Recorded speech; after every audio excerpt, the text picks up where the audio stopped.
नमस्कार विद्यार्थियों। पिछले वीडियो में हमने सर्वनाम के भेदों के बारे में जानकारी प्राप्त की थी। आज हम उन्हीं में से एक पुरुषवाचक सर्वनाम के भेद जानेंगे। पुरुषवाचक सर्वनाम को समझने के लिए हम हमारी पाठ्य पुस्तक में आए हुए एक सोपान का सहारा लेंगे। इस सोपान को ध्यानपूर्वक पढ़िए।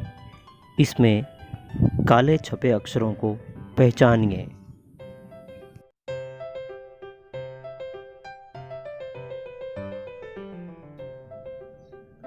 छत्रसाल वीर बालक था। वह अपने मित्रों के साथ देवी के मंदिर में पूजा अर्चना के लिए जाता था। एक बार मंदिर के बगीचे में कुछ सैनिक आ गए। वे मंदिर व प्रतिमा को अपवित्र करना चाहते थे।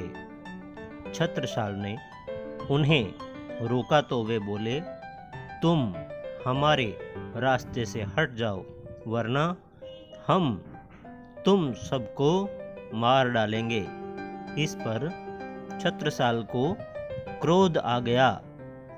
उसने अपनी तलवार निकाली और बोला, मैं तुम्हें अंतिम चेतावनी देता हूँ, यहाँ से चले जाओ। सैनिक नहीं माने तो छत्रसाल ने आगे बढ़कर उनके प्रमुख के सीने में तलवार घोंप दी।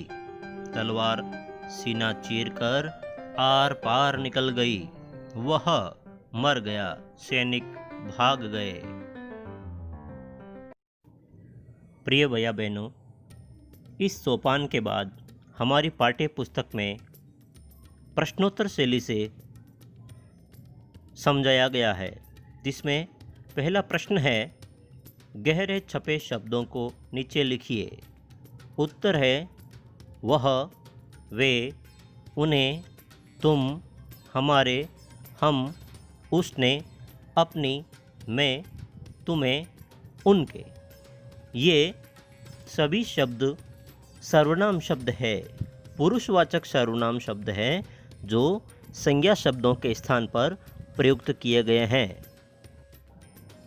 प्रश्न 2, उन शब्दों को नीचे लिखिए जो वक्ता अर्थात बोलने वाला, कहने वाला या लिखने वाला या कर्ता, कार्य को करने वाला के बदले में आए हैं। तो उत्तर है मैं,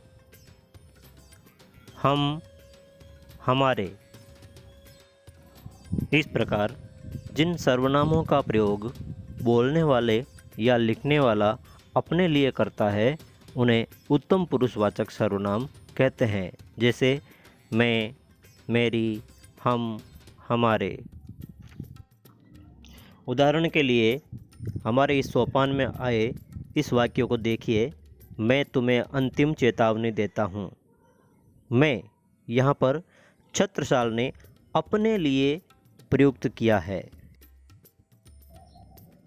अगला प्रश्न है, उन शब्दों को नीचे लिखिए जिनको वक्ता ने अर्थात कहने वाले ने संबोधित किया है, अर्थात कहने वाले ने सुनने वाले के लिए प्रयोग किए हैं। वो शब्द नीचे लिखिए। तो वो शब्द है तुम, तुम्हें। उदाहरण के लिए सोपान में आए हुए हमारे इस वाक्य को देखिए, तुम हमारे रास्ते से हट जाओ। यहाँ पर तुम शब्द का प्रयोग सैनिकों ने छत्रसाल के लिए कहा, अर्थात वक्ता सैनिक और जिनको संबोधित किया है वो है छत्रसाल।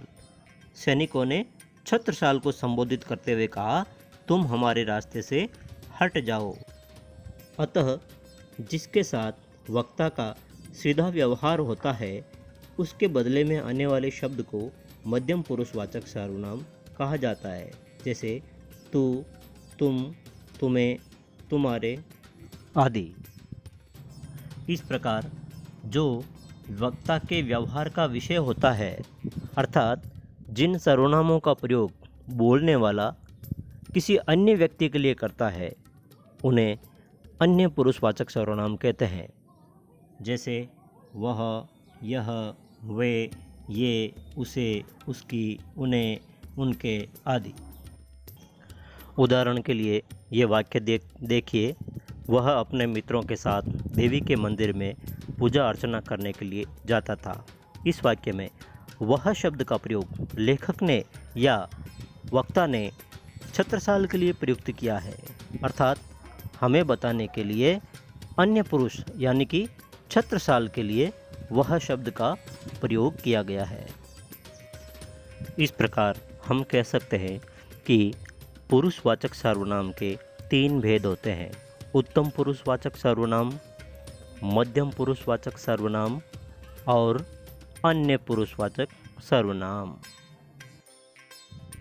गृह कार्य: वक्ता के बदले में आने वाले सर्वनामों को क्या कहते हैं? तो, तुम आदि शब्द किस सर्वनाम के उदाहरण हैं?